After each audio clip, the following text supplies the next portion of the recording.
Bonjour à toutes et à tous, je suis enchantée de vous retrouver aujourd'hui lundi pour la vidéo carte de naissance et la personnalité choisie aujourd'hui, c'est Elon Musk. Au vu de l'actualité qui, je pense, ne fera que s'amplifier dans l'avenir, je pense qu'on n'a pas fini d'entendre parler du personnage. Alors Elon Musk, il est né le 26 juin 1971 et par réduction de chiffres, il est né sous l'arcane majeur numéro 7, le chariot. C'est hyper intéressant. Pourquoi?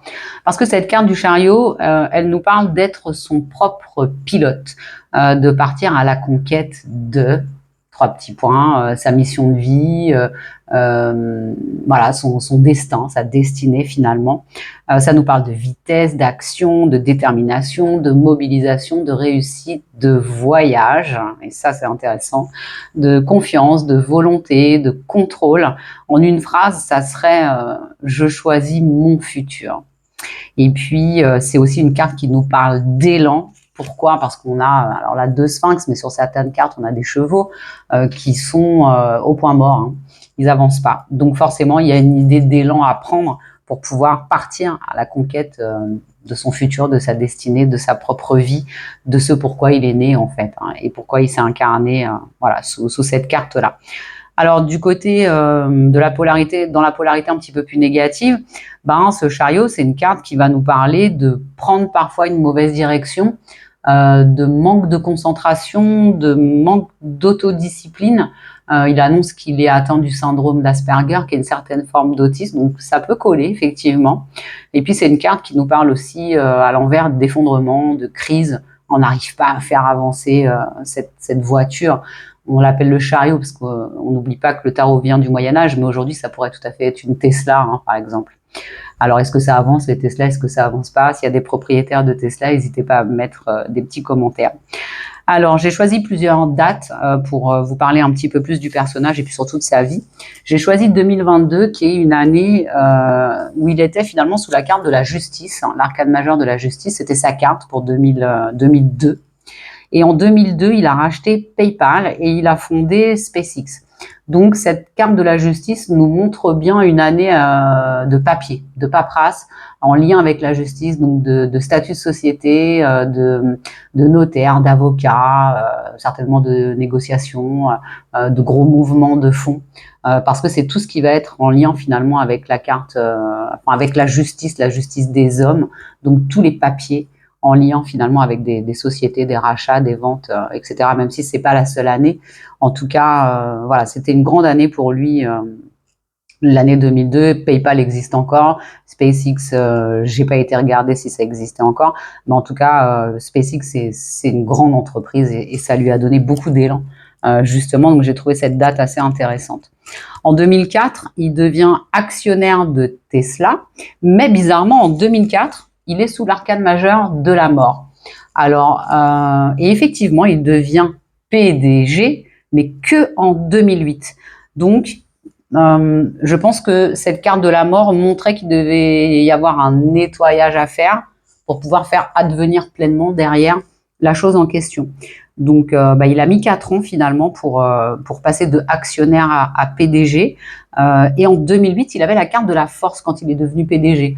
Donc, les rapports de force, arriver à savoir quand je dois l'ouvrir, quand je dois la fermer, une certaine maîtrise finalement de son pouvoir, de ses forces vives, de ses forces mentales, de ses forces morales. Donc, je pense qu'il a dû batailler pas mal pour pouvoir devenir PDG par la suite de l'entreprise Tesla. J'ai choisi aussi l'année 2015 en ce qui le concerne, parce qu'en 2015, il était sous l'année du diable. Alors l'année du diable, c'est une belle carte pour tout ce qui va être financier, matériel. Après, voilà, on voit deux personnes quand même qui sont un petit peu en position de soumission, d'esclavage. Hein. Ils sont enchaînés finalement à cette carte du diable. Et c'est marrant parce qu'en 2015, ils cofondent et co-président, ils sont donc bien deux, OpenAI, qui est donc une entreprise d'intelligence artificielle. Alors, ça prend fin, cette collaboration, en 2018. Et en 2018, il est donc sous la carte de l'ermite, donc l'ermite qui se retrouve tout seul et qui doit cheminer intérieurement, qui doit regarder le passé, faire une sorte de bilan pour pouvoir faire tourner la roue après, la carte numéro 10, pour pouvoir sortir peut-être de schémas répétitifs négatifs. Voilà, donc je le connais pas personnellement pour savoir si ça s'était bien passé. Mais on voit bien une sortie finalement de cette entreprise, et avec une naissance, je dirais, sous une arcane majeure du diable, de toute façon, le diable, il faut se détacher. Donc, c'est pas très étonnant. J'ai regardé aussi 2016 parce que c'est l'année où il devient conseiller de Trump. Et en 2016, il est chariot, il est dans son année de naissance. Donc, on part à la conquête de nouveaux territoires. Et puis, en 2021, il est sous l'arcane majeur du pendu. Et c'est l'année 2021 où il devient l'homme le plus riche du monde. Alors, pendu, c'est une carte de blocage, de sacrifice. Ouais, mais c'est la 12. Et elle fait miroir avec la 21, la dernière arcane majeure du tarot, qui est le monde. Ils sont dans la même position par effet de miroir et de chiffres, 12, 21, et de position sur la carte. Celle-ci, c'est la dernière, celle-ci, c'est la 12e. Et celle-ci nous parle de place, d'atteindre le paradis, d'avoir réussi à trouver son meilleur chemin dans la vie, ce pourquoi on est fait. Il y a une idée de cycle qui s'achève aussi finalement. Et donc, je pense que c'est devenu l'homme le plus riche du monde, et on est là, mais on est dans une année pendue. Pourquoi? Parce que je pense que finalement, c'est pas son but premier dans la vie d'être l'homme le plus riche du monde. Et forcément, c'est une position qui fait advenir certainement beaucoup de sentiments. Alors, beaucoup de sentiments. Par une puissance, en fait, une grande puissance financière. Et je pense que peut-être que c'est plus bloquant, finalement, que malgré qu'il y a beaucoup d'argent, je pense que ça le bloque dans d'autres domaines de sa vie. Voilà pourquoi, même si on est l'homme le plus riche du monde, on peut se retrouver en pendu dans les sacrifices, et puis certaines fois, certainement aussi dans les blocages. C'est une carte qui nous demande de lâcher prise finalement, et sur tout ce qu'on peut pas contrôler. Donc ça nous montre bien que c'est pas parce qu'on a beaucoup d'argent qu'on contrôle tout, en fait. Finalement, il y a des choses qu'on contrôlera jamais avec l'argent. Alors après cette date-là, j'ai choisi de regarder 2022, le rachat de Twitter qui est devenu X. Et à nouveau, 2022, c'est une année où il était en arcane majeure de la mort. Et effectivement, il a tué Twitter pour faire naître X. Donc j'ai trouvé ça aussi assez symbolique.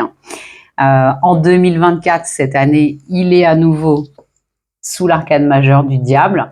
On sait qu'il a beaucoup soutenu Trump, encore une fois cette fois-ci, sauf que là, Trump a été réélu, et donc il devrait faire partie du prochain gouvernement. Donc on voit à nouveau des liens, mais des liens qui sont un petit peu toxiques finalement avec ce diable.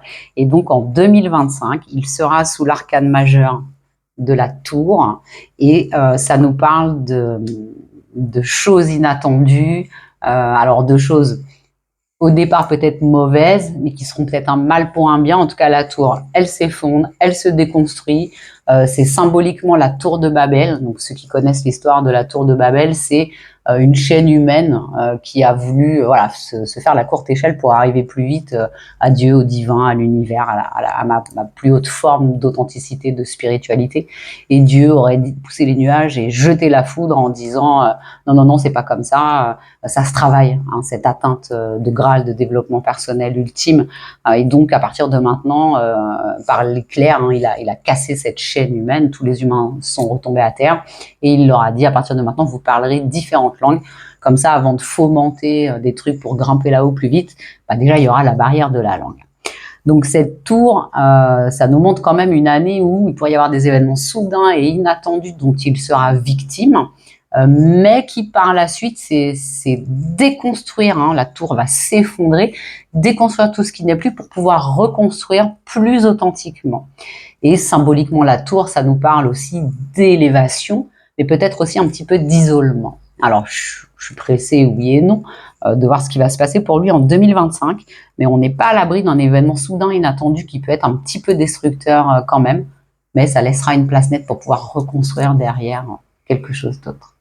Voilà, pour Elon Musk. J'espère que cette petite vidéo vous a plu.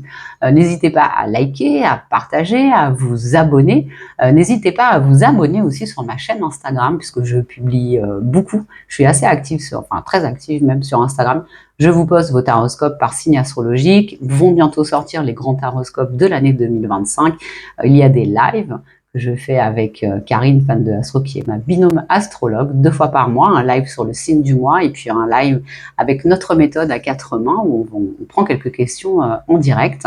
Voilà, je vous invite à découvrir un petit peu plus mon univers et je vous dis à lundi prochain pour une nouvelle vidéo.